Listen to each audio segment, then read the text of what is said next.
RBI का जो act था 1934 का एक्ट, तो इस 1934 के एक्ट में जैसे एग्रीकल्चर के लिए अलग से फाइनेंस फैसिलिटी करने का प्रोविज़न था, उसी स्टाइल से इंडस्ट्रियल सेक्टर के डेवलपमेंट के लिए भी कुछ अलग से फंड प्रिपेयर करने का हमारी गवर्नमेंट ने प्रोविज़न प्रिपेयर किया था कि आरबीआई की रिस्पॉन्सिबिलिटी है inside the country agriculture development करे और inside the country industrial development को प्रमोट करें। तो इंडस्ट्रियल डेवलपमेंट के लिए औद्योगिक वित्त कोष की स्थापना की गई, इंडस्ट्रियल डेवलपमेंट फंड को एस्टेब्लिश किया गया। तो ये जो एक्ट की सेक्शन थी वो 46 सबसेक्शन सी था। 46 सबसेक्शन सी के अकॉर्डिंग जो प्रोविज़न प्रिपेयर किए गए थे वो सारे के सारे प्रोविज़न इंडस्ट्रियल सेक्टर के डेवलपमेंट के लिए फाइनेंस फैसिलिटी से रिलेटेड थे। तो इसमें रिजर्व बैंक ऑफ इंडिया द्वारा 1964 में, देखो एक्ट 1934 में बन गया था, बट 1964 में इंडस्ट्रियल सेक्टर के डेवलपमेंट के लिए राष्ट्रीय औद्योगिक दीर्घकालीन कोष की स्थापना की गई। National industrial long term development fund को इस्टेब्लिश किया गया रिजर्व बैंक ऑफ इंडिया ने। और जब ये फंड प्रिपेयर किया गया इंडस्ट्रियल सेक्टर के डेवलपमेंट के लिए, तो आरबीआई ने इसमें 10 करोड़ रुपीस ट्रांसफ़र किए। रिजर्व बैंक ऑफ इंडिया ने उसमें 10 करोड़ रुपए, जब इसको प्रारंभ किया गया तो प्रारंभ में उसमें 10 करोड़ रुपए इंडस्ट्रियल सेक्टर के लिए डेवलपमेंट के लिए डाले, और एवरी ईयर 5 करोड़ रुपीस जो है वो लाभ हानि खाते से डालने का प्रावधान फिक्स किया कि every year reserve Bank of India इसमें 5 करोड़ रुपीस जो है वो पीएनएल अकाउंट से ट्रांसफर करेगा। ये प्रोविजन इसमें फिक्स किया गया। अब इस फंड का यूटिलाइजेशन क्या किया जाएगा? जो ये फंड इंडस्ट्रियल सेक्टर के डेवलपमेंट के लिए प्रिपेयर किया गया, तो ऑलमोस्ट इस फंड का यूटिलाइजेशन इंडस्ट्रियल सेक्टर के डेवलपमेंट में किया जाएगा।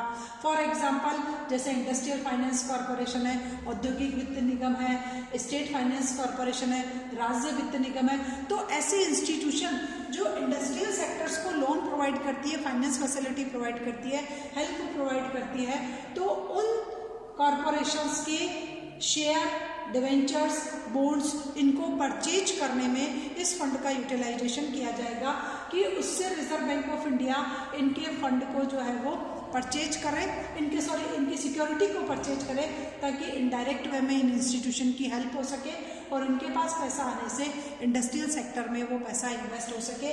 इसी प्रकार के आईएफसी, एसएफसी, डेवलपमेंट बैंक्स, अन्य फाइनेंशियल इंस्टीट्यूशन, इन सभी के शेयर, डिवेंचर्स और बॉन्ड्स परचेज करने में इस फंड का यूटिलाइजेशन करने का प्रोविज़न रखा गया। तो ये था 46 सबसेक्शन सी के अकॉर्डिंग।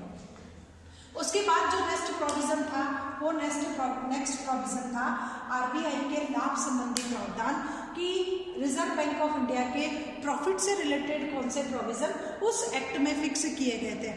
तो उस एक्ट की जो सेक्शन है 48, सेक्शन 48 ये एक्सप्लेन कर रही है कि आरबीआई का जितना टोटल प्रॉफिट होगा वो टोटल पूरा का पूरा प्रॉफिट सेंट्रल गवर्नमेंट को ट्रांसफ़र कर दिया जाएगा, केंद्र सरकार को उसका हस्तांतरण कर दिया जाएगा।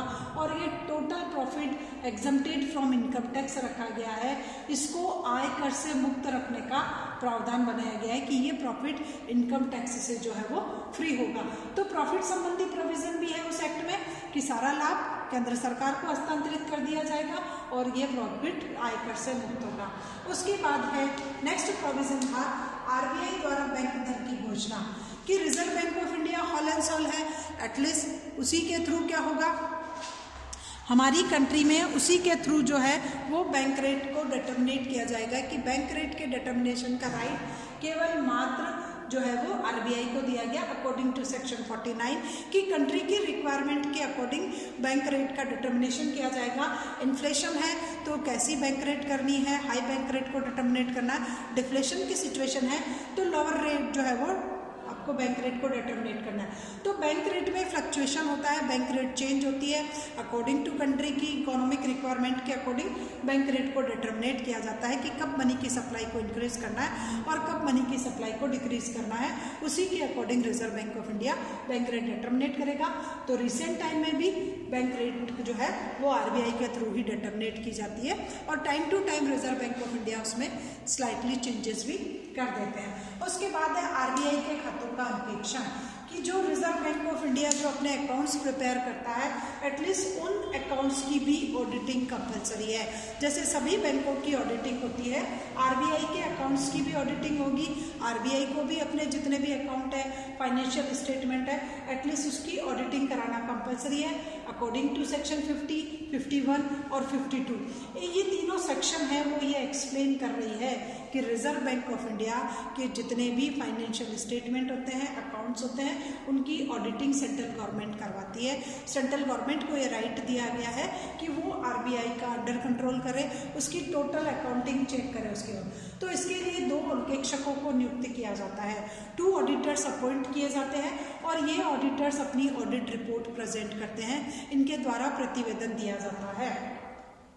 तो 2 अंकेक्षकों को नियुक्त किया जाता है और ये अंकेक्षक अपना प्रतिवेदन केंद्र सरकार को सौंपा जाता है। इनकी जो भी रिपोर्ट होगी वो रिपोर्ट सेंट्रल गवर्नमेंट को ट्रांसफर कर दी जाएगी। अब अगर गवर्नमेंट चाहे, सरकार चाहे तो महाअंकेक्षक एवं नियंत्रक को भी आदेश दे सकती है। इफ गवर्नमेंट वांट तो गवर्नमेंट के थ्रू जो भी आपके महाअंकेक्षक होते हैं और कंट्रोलर होते हैं, उनको ये ऑर्डर दिया जाता है कि वो आरबीआई की वापस जो भी उसके फाइनेंशियल अकाउंट है एटलीस्ट उनकी ऑडिटिंग करे, तो ये ऑर्डर भी दिया जा सकता है। उसके बाद आता है कि अधिनियम में दंड संबंधी प्रावधान भी है, पनिशमेंट के प्रोविजन भी है। जैसे बैंकों में दंड संबंधी प्रावधान थे कि बैंक के डायरेक्टर्स अगर कोई फुलफिल नहीं करते हैं नॉर्म्स को, रॉन्ग इन्फॉर्मेशन प्रोवाइड करते हैं तो उनको पनिशमेंट दिया जाता है। तो इसी प्रकार आरबीआई के लिए भी ये प्रोविज़न फिक्स किए गए हैं कि आरबीआई का कोई डायरेक्टर, कोई एम्प्लॉय, कोई ऑफिसर अगर किसी प्रकार की कोई रॉन्ग इन्फॉर्मेशन प्रोवाइड करता है तो उस पर भी पनिशमेंट के प्रोविज़न दिए गए हैं। तो दंड संबंधी प्रावधान फिक्स किए गए हैं according to section 58B। 58B जो है वो टोटल दंड संबंधी प्रावधानों से रिलेटेड है।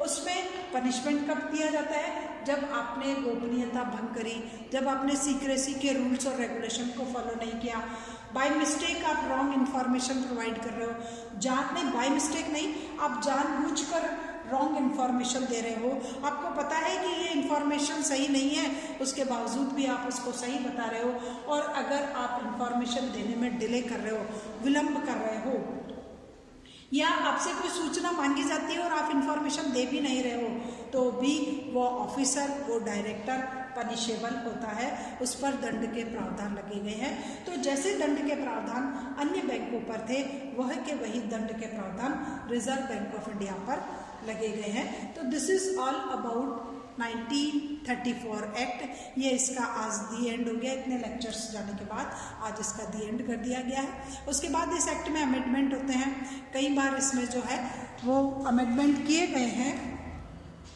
2006 में भी इसमें बहुत सारे अमेंडमेंट किए गए थे। अमेंडमेंट CRR, रेपो रेट और मनी की सप्लाई और जो भी डेरिवेटिव्स थे उसको लेकर के किए गए। तो टाइम टू टाइम एक्ट में अमेंडमेंट होता है, बट इतना कोई बिगेस्ट अमेंडमेंट जो है वो इसमें इतना ज़्यादा नहीं हुआ। ऑलमोस्ट सभी चीज़ें वही हैं। बैंक की CRR डिटर्मिनेट करता है, बैंक रेपो रेट और रिवर्स रेपो रेट भी बैंक के थ्रू ही डिटर्मिनेट की जाती है। तो this is all about 1934 act.